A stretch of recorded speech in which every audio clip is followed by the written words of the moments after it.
Price lord, hallelujah. ಯೇಸುವಿನ ಮಧುರ ನಾಮದಲ್ಲಿ ಈ ಮೊದಲನೇ ದಿನ 2025ನೇ ವರ್ಷದ ಮೊದಲನೇ ದಿನ ಆತನ ಸಮ್ಮುಖಕ್ಕೆ ಸೇರಿ ಬರುವುದಕ್ಕೆ ದೇವರು ನಮಗೆ ಕೊಟ್ಟಿರುವಂಥ ಒಂದು ಒಳ್ಳೆಯ ಅವಕಾಶಕ್ಕಾಗಿ ನಾವು ದೇವರಿಗೆ ಕೃತಜ್ಞತೆ ಹಾಗೂ ವಂದನೆಗಳನ್ನ ಸಲ್ಲಿಸುವವರಾಗಿದ್ದೇವೆ. ಹಾಲೆಲೂಯ. ನಮ್ಮ ಕುಟುಂಬದ ಪರವಾಗಿ, ಸಭೆ ಸೇವೆ, ನಾವು ಮಾಡುವಂಥ ಎಲ್ಲ ಕಾರ್ಯಗಳ ಪರವಾಗಿ, ನಮ್ಮ ತಂಡದ ಪರವಾಗಿ ನೋಡ್ತಿರುವಂಥ ಎಲ್ಲ ವೀಕ್ಷಕರಿಗೂ 2025ನೇ ವರ್ಷದ ಶುಭಾಶಯಗಳನ್ನ ನಾವು ಹೇಳುವವರಾಗಿದ್ದೇವೆ. ಈ ಹೊಸ ವರ್ಷದಲ್ಲಿ ದೇವರು ತನ್ನ ಯೋಚನೆಯನ್ನೆಲ್ಲ ನಿಮ್ಮ ಜೀವಿತದಲ್ಲಿ ನೆರವೇರಿಸಲಿ.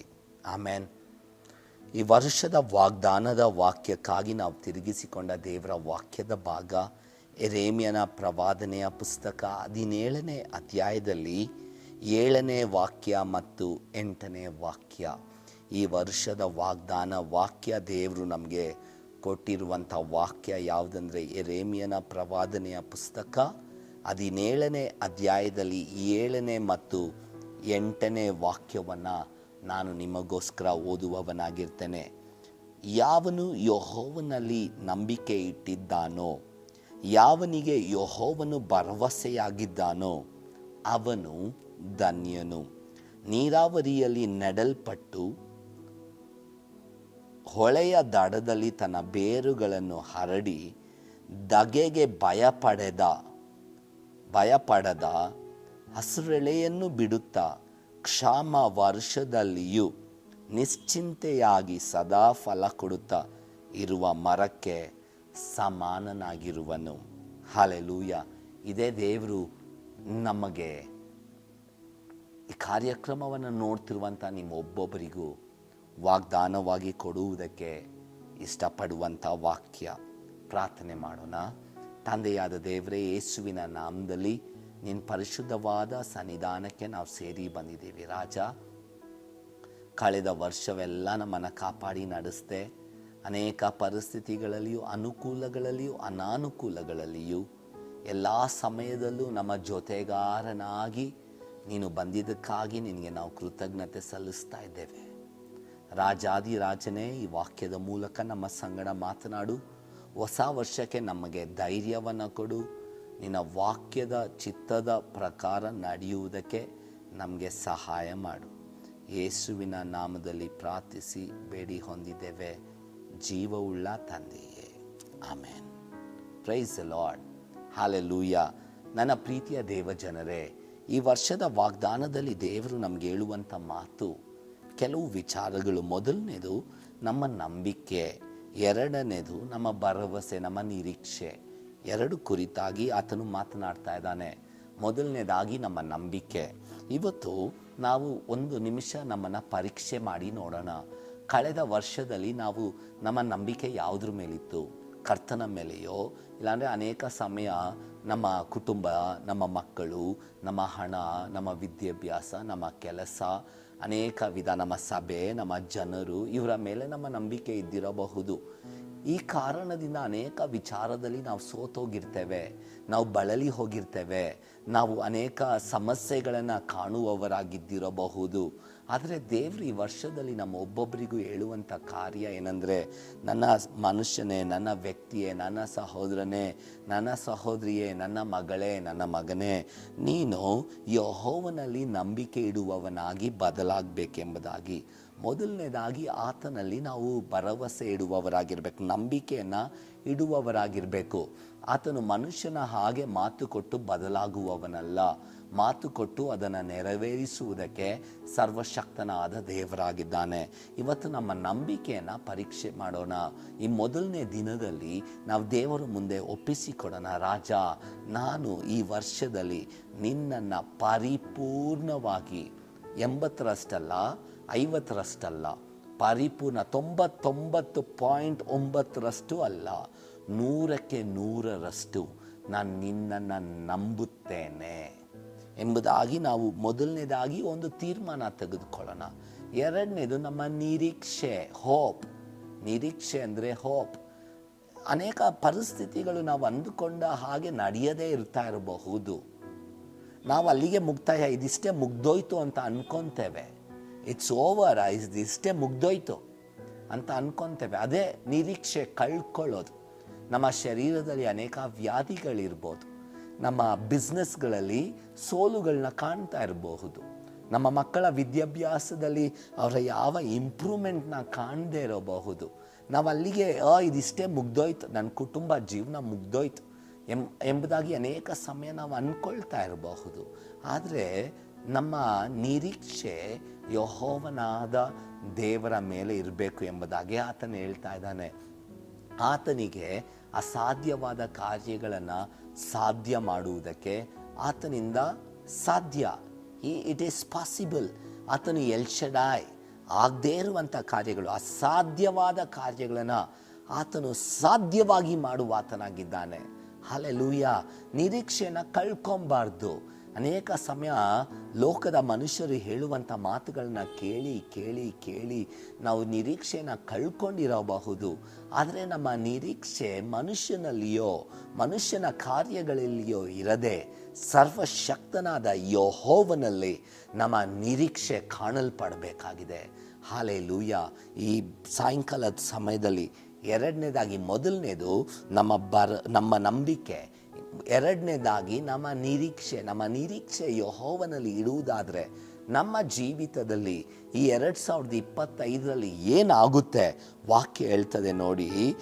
ಯಾರು ಯೆಹೋವನಲ್ಲಿ ನಂಬಿಕೆ ಇಟ್ಟಿದ್ದಾನೋ, ಯಾರು ಆತನಲ್ಲಿ ನಿರೀಕ್ಷೆ ಭರವಸೆಯನ್ನು ಇಟ್ಟಿದ್ದಾನೋ, ಅವನು ಮೊದಲನೇದಾಗಿ ಅವನು ಧನ್ಯನು, ಅವನು ಆಶೀರ್ವದಿಸಲ್ಪಟ್ಟಿರೋನು. Is a blessed man. ಹಣ ಕಾಸಲ್ಲ. ಬ್ಲೆಸ್ಡ್ ಅಂದರೆ ಆಶೀರ್ವಾದ ಅಂದರೆ ಹಣ ಅಲ್ಲ, ಕಾಸಲ್ಲ, ದೊಡ್ಡ ಮನೆ ಅಲ್ಲ, ಅದಕ್ಕಿಂತ ಮಿಗಿಲಾದದ್ದು, ನಾವು ಯೋಚಿಸುವಂಥ ಕಾರ್ಯಕ್ಕಿಂತಲೂ ಮಿಗಿಲಾದದ್ದು. ಆತನು ನಮ್ಮನ್ನು ಧನ್ಯನು ಎಂಬುದಾಗಿ ಕರೀತಾ ಇದ್ದಾನೆ ಮೊದಲನೇದಾಗಿ. ಎರಡನೇದಾಗಿ, ಆ ಮನುಷ್ಯನು ಇವತ್ತು ನಾವೇ ಆ ವ್ಯಕ್ತಿಗಳಾಗಿದ್ದರೆ ನಮ್ಮನ್ನು ದೇವರು ಹೇಗೆ ನೋಡ್ತಾ ಇದ್ದಾರೆ ಗೊತ್ತಾ?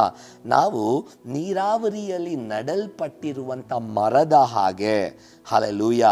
ನೀರಾವರಿಯಲ್ಲಿ ಒಂದು ನದಿ ಪಕ್ಕದಲ್ಲೋ ಇಲ್ಲಾಂದರೆ ಒಂದು ಹೊಳೆ ಪಕ್ಕದಲ್ಲೋ ನಡಲ್ಪಟ್ಟಿರುವಂಥ ಯಾವ ಹಾಗೆ ಇದ್ದೇವೆ? ಮರದ ಹಾಗೆ ಹೊಳೆಯ ದಡದಲ್ಲಿ ತನ್ನ ಬೇರುಗಳನ್ನು ಹರಡಿಸಿ, ಮಣ್ಣಿನ ಒಳಗಡೆ ಬೇರುಗಳಲ್ಲ, ನದಿಯಲ್ಲಿ ಈ ನೀರಾವರಿಯ ದಡದ ಭೂಮಿ, ಫರ್ಟೈಲ್ ಲ್ಯಾಂಡ್ ಅಂತ ಇಂಗ್ಲೀಷಲ್ಲಿ ನಾವು ಹೇಳ್ತೀವಿ, ಸಮೃದ್ಧಿಯಾದ ಸ್ಥಳ. ಅದರಲ್ಲಿ ಬೇರುಗಳನ್ನು ಅದು ಬೇರುಗಳನ್ನು ಹರಡಿ, ಅದರ ಮಧ್ಯದಲ್ಲಿ ಎಷ್ಟೇ ಧಗೆ, ಎಷ್ಟೇ ಹೀಟ್, ಎಷ್ಟೇ ಬಿಸಿಲು, ಏನೇ ಸೂರ್ಯನಿಂದ ಉಂಟಾದ್ರೂ ಅದು ಅದಕ್ಕೆ ಅಂಜದೆ, ಯಾವಾಗಲೂ ಭಯಪಡದೆ ಹಸಿರಾದ ಎಲೆಗಳನ್ನು ಬಿಡುತ್ತಾ, ಕ್ಷಾಮದ ವರ್ಷದಲ್ಲಿಯೂ, ಡ್ರೌಟ್ ಸೀಸನಲ್ಲಿಯೂ ಫಲ ಕೊಡದೆ, ಎಲ್ಲ ಮರಗಳು ಫಲ ಕೊಡದೆ ನಿಂತೋಗಿರುವಂಥ ಸನ್ನಿವೇಶದಲ್ಲಿಯೂ ಅದು ಫಲವನ್ನು ಕೊಡುತ್ತಾ ನಿಶ್ಚಿಂತೆಯಾಗಿರುವಂಥ ಮರಕ್ಕೆ ಆತನು ಸಮಾನನಾಗಿದ್ದಾನೆ. ಯಾರಾದರೂ ಕರಗಳನ್ನ ಮೇಲೆ ಕೆತ್ತಿ ಶಬ್ದವಾಗಿ ಹಲ್ಲೆಲೂಯಾ ಹೇಳುವವರಿದ್ದೀರಾ? ಈ ಸಾಯಂಕಾಲದ ಸಮಯದಲ್ಲಿ ದೇವರು ನಿಮ್ಮನ್ನು ಒಬ್ಬೊಬ್ಬರನ್ನು ನೋಡಿ ಈ ಸಾಯಂಕಾಲದ ಸಮಯದಲ್ಲಿ ಏನೆಂಬುದಾಗಿ ವಾಗ್ದಾನ ಮಾಡ್ತಾ ಇದ್ದಾನಂದರೆ, ನೀವುಗಳು ಯೇಸುವಿನ ನಾಮದಲ್ಲಿ ನೀವುಗಳು ನದಿಯ ದಡದಲ್ಲಿ ನಡಲ್ಪಟ್ಟಿರುವಂಥ ಮರದ ಹಾಗೆ, ಅದರ ಎಲೆಗಳು ಹೇಗೆ ಬಾಡಿ ಹೋಗೋದೇ ಇಲ್ಲ, ಅದರ ಎಲೆಗಳು ಒಣಗಿ ಹೋಗುವುದೇ ಇಲ್ಲ, ಅದರ ಬೇರುಗಳು ಹರಡಿ ಬಿಸಿಲು ಎಂಥ ಧಗೆ ಹೊಡೆದ್ರೂ ಅದಕ್ಕೆ ಭಯ ಪಡದೆ, ಹಲ್ಲೆಲೂಯಾ, ಯಾವುದಕ್ಕೇನು ಭಯ ಪಡದೆ, ಕ್ಷಾಮ ಬಂದರೂ ಎಲ್ಲ ಕಡೆ ಬರಗಾಲದಲ್ಲಿಯೂ ಅದು ನಿಶ್ಚಿಂತೆಯಾಗಿ ಕರ್ತನ ರಾಜ್ಯಕ್ಕೆ ಫಲ ಕೊಡುವಂಥ ಒಬ್ಬ ಮರದ ಹಾಗೆ ಕರ್ತನಲ್ಲಿ ನಂಬಿಕೆ ಇಟ್ಟಿರುವವನು, ಕರ್ತನಲ್ಲಿ ನಿರೀಕ್ಷೆನ ಇಟ್ಟಿರುವಂಥ ಮನುಷ್ಯನಾದ ನಿನ್ನನ್ನು ದೇವರು ನೋಡಿ ಹೇಳ್ತಾ ಇದ್ದಾರೆ, ನೀನು ಆ ಮರಕ್ಕೆ ಸಮಾನನು, ನಿನ್ನ ಸೇವೆಯು ಆ ಮರಕ್ಕೆ ಸಮಾನದು, ನಿನ್ನ ಕುಟುಂಬವು ಆ ಮರಕ್ಕೆ ಸಮಾನವಾಗಿದೆ. Hallelujah, hallelujah. ಯಾರಾದರೂ ಹಲ್ಲೆಲೂಯಾ ಹೇಳುವವರಿದ್ದೀರಾ? ದೇವರಿಗೆ ಮಹಿಮೆ ಉಂಟಾಗಲಿ. ಯೇಸುವಿನ ನಾಮದಲ್ಲಿ 2025ನೇ ವರ್ಷ ಇದು ಒಂದು ಫಲವನ್ನು ಕೊಡುವಂಥ ವರ್ಷವಾಗಿರಲಿ. ಬಂಜೆತನದ ವರ್ಷ ಅಲ್ಲ, ಬ್ಯಾರನ್ನೆಸ್ ಆಗಿರುವಂಥ ವರ್ಷ ಅಲ್ಲ. ಇದು ಒಂದು ಸಮೃದ್ಧಿಯ ವರ್ಷ, ಇದು ಒಂದು ಫ್ರೂಟ್ಫುಲ್ ಆಗಿರುವಂಥ ವರ್ಷ, ಫಲಗಳನ್ನು ಕೊಡುವಂಥ ವರ್ಷ. ಕ್ಷಾಮದ ದಿನಗಳು ಬರುತ್ತವೆ, ಅದರ ಕುರಿತು ಭಯ ಪಡಬೇಡ. ಯಾರೋ ಹೇಳ್ಬೋದು ಈ ವರ್ಷ ಎಲ್ಲ ಚೆನ್ನಾಗಿ ಹೋಗುತ್ತೆ ಅಂತ. ಇಲ್ಲ, ಕ್ಷಾಮ ಬರುತ್ತೆ. Drought will come. ಅನೇಕ ಪರಿಸ್ಥಿತಿಗಳು ಬರುತ್ತೆ. ಅದರ ಮಧ್ಯದಲ್ಲಿ ನೀನು, ಅದರ ಮಧ್ಯದಲ್ಲಿ ನೀವು, ನಿಮ್ಮ ಸೇವೆ, ನಿಮ್ಮ ಸಭೆ, ನಿನ್ನ ಕುಟುಂಬ ಫಲ ಕೊಡುವಂಥ ಕುಟುಂಬವಾಗಿ ನನ್ನ ದೇವರು ಮಾರ್ಪಡಿಸುವಾತನಾಗಿದ್ದಾನೆ. ಹಾಲೆಲೂಯ. ಯಾರಾದರೂ ಈ ಸಾಯಂಕಾಲ ಸಮಯದಲ್ಲಿ ನಂಬುವವರು ಆಮೇನ್ ಎಂಬುದಾಗಿ ಹೇಳುವವರಿದ್ದೀರಾ? ಎಷ್ಟು ಜನ ಈ ವಾಕ್ಯವನ್ನು, ಪ್ರವಾದಾತ್ಮಕವಾದ ವಾಕ್ಯವನ್ನು ಅಂಗೀಕರಿಸುವುದಕ್ಕೆ ಎಷ್ಟು ಜನ ಒಪ್ಪಿಕೊಳ್ಳುವವರು ಆಮೇನ್ ಹೇಳ್ತಾ ಇದ್ದೀರಾ? ಕ್ಷಾಮ ಬರುತ್ತೆ. Famine will come. In this year, famine, drought will come. Yes, ಎಲ್ಲ ಕ್ಷಾಮ ಬಂದೇ ಬರುತ್ತೆ. ಇದು ಸಮೃದ್ಧಿಯಾದ ವರ್ಷವಿದ್ರೂ ಅದರ ಮಧ್ಯದಲ್ಲಿ ಕ್ಷಾಮ ಬರುತ್ತೆ. ಕ್ಷಾಮ ಬಂದ್ರೂ, ಫೆಮೈನ್ ಬಂದ್ರೂ ನೀನು ಫಲಗಳನ್ನು ಕೊಡುವಂಥ ಒಬ್ಬ ಮನುಷ್ಯನಾಗಿ ದೇವರು ನಿನ್ನನ್ನು ಮಾರ್ಪಡಿಸ್ತಾರೆ. ಕ್ಷಾಮದ ಕುರಿತು ನಿಶ್ಚಿಂತೆಯಾಗಿ, you will never be anxious. ಅದರ ಕುರಿತು ಭಯ ಪಡದೆ ಫಲವನ್ನು ಕೊಡುವವನಾಗಿ ದೇವರು ನಿಮ್ಮನ್ನು, ನಿಮ್ಮ ಕುಟುಂಬವನ್ನು, ನಿಮ್ಮ ಸಭೆಯನ್ನು ಆತನು ನಡೆಸುವಾತನಾಗಿದ್ದಾನೆ. ಹಾಲೆಲೂಯ. ಈ ವರ್ಷ ಫಲಗಳನ್ನು ಕೊಡುವಂಥ ವರ್ಷವಾಗಿ ದೇವರು ನಿಮ್ಮನ್ನು ಬದಲಾಯಿಸಲಿ. ಆಮೇನ್. Famine will come. ಕ್ಷಾಮ ಬರುತ್ತೆ, ಭಯ ಪಡಬೇಡ್ರಿ. ಅದರ ಮಧ್ಯದಲ್ಲಿ ಫಲವನ್ನು ಕೊಡ್ತೀರಾ. ಅನೇಕ ಮರಗಳು ನಿಮ್ಮ ಸುತ್ತಲೂ ಒಣಗಿ ಹೋಗ್ಬೋದು, ಆದರೆ ನೀವು ಯಾವಾಗಲೂ ಹಸಿರಾಗಿ ಅನೇಕ ಬಿಸ್ನೆಸ್ಗಳು ನಿಮ್ಮ ಸುತ್ತಲೂ ಒಣಗಿ ಹೋಗ್ಬೋದು. ಆಗಲ್ಲ ಅಂತ ಹೇಳ್ಬೋದು. ಈ ವರ್ಷ ಇಂಡಿಯನ್ ಎಕಾನಮಿ ಬಿದ್ದೋಗುವಂಥ ಪರಿಸ್ಥಿತಿಗೂ ಹೋಗ್ಬೋದು. Yes, drought will come. ನನ್ನ ಹತ್ರ ದೇವರ ಆತ್ಮನ ಮಾತನಾಡುವುದನ್ನು ನಾನು ಕೇಳ್ತಾ ಇದ್ದೇನೆ. ಫೆಮೈನ್, ಡ್ರೌಟ್, ಕ್ಷಾಮದ ವರ್ಷವಾಗಿದ್ದರೂ, ಕ್ಷಾಮ ಬಂದ್ರೂ ಅದರ ಮಧ್ಯದಲ್ಲಿ ನೀವು ಫಲವನ್ನು ಕೊಡುವವರಾಗಿರ್ತೀರಾ. ಆಮೆನ್. ದೇವರ ಮುಂದೆ ಒಪ್ಪಿಸ್ಕೊಡ್ರಿ. Trust god. ಆತನಲ್ಲಿ ಭರವಸೆ ಇಡ್ರಿ. ಆತನ ಎಂದಿಗೂ ಕೈ ಬಿಡುವವನಲ್ಲ. ಆತನಲ್ಲಿ ನಿರೀಕ್ಷೆ ಇಟ್ಕೊಳ್ಳಿ. ದೇವ್ರು ನಿನಗೋಸ್ಕರ ಬಾಗಿಲನ್ನ ತೆರೀತಾರೆ. ನಾನು ನಿಮಗೋಸ್ಕರ ಪ್ರಾರ್ಥನೆ ಮಾಡಲಿ?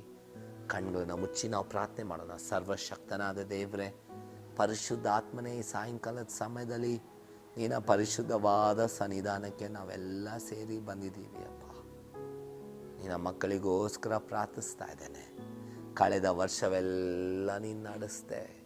ಅನೇಕ ಅವಮಾನಗಳು, ಅನೇಕ ಏಳು ಬೀಳುಗಳು, ಅನೇಕ ಸಮಸ್ಯೆಗಳು, ಅನೇಕ ಪರಿಸ್ಥಿತಿಗಳ ಮಧ್ಯದಲ್ಲಿ ನಾವು ನಂಬಿಗಸ್ತರಾಗಿ ಇಲ್ಲದೇ ಇದ್ದಾಗಲೂ ನೀನು ನಮ್ಮ ಜೀವಿತದಲ್ಲಿ ನಂಬಿಗಸ್ತನಾಗಿದ್ದೆ. ನಿನಗೆ ನಾವು ಕೃತಜ್ಞತೆಯನ್ನು ಸಲ್ಲಿಸ್ತಾ ಇದ್ದೀವಿ ರಾಜ. ಈ ಹೊಸ ವರ್ಷದಲ್ಲಿ ಕಾಲು ಇಡುವುದಕ್ಕೆ ಸಹಾಯ ಮಾಡಿದೆ. ಇದು ನಿನ್ನ ಕೃಪೆ.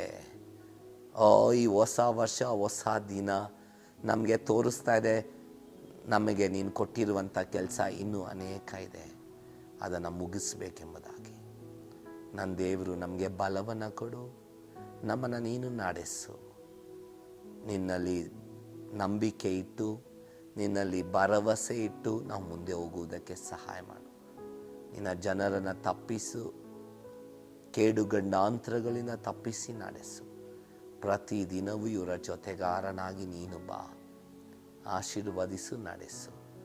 ಯೇಸುವಿನ ನಾಮದಲ್ಲಿ ಪ್ರಾರ್ಥಿಸಿ ಬೇಡಿ ಹೊಂದಿದ್ದೇವೆ ಜೀವವುಳ್ಳ ತಂದೆಯೇ, ಆಮೇನ್, ಆಮೇನ್. ದೇವ್ ನಿಮ್ಮನ್ನ ಆಶೀರ್ವದಿಸಲಿ.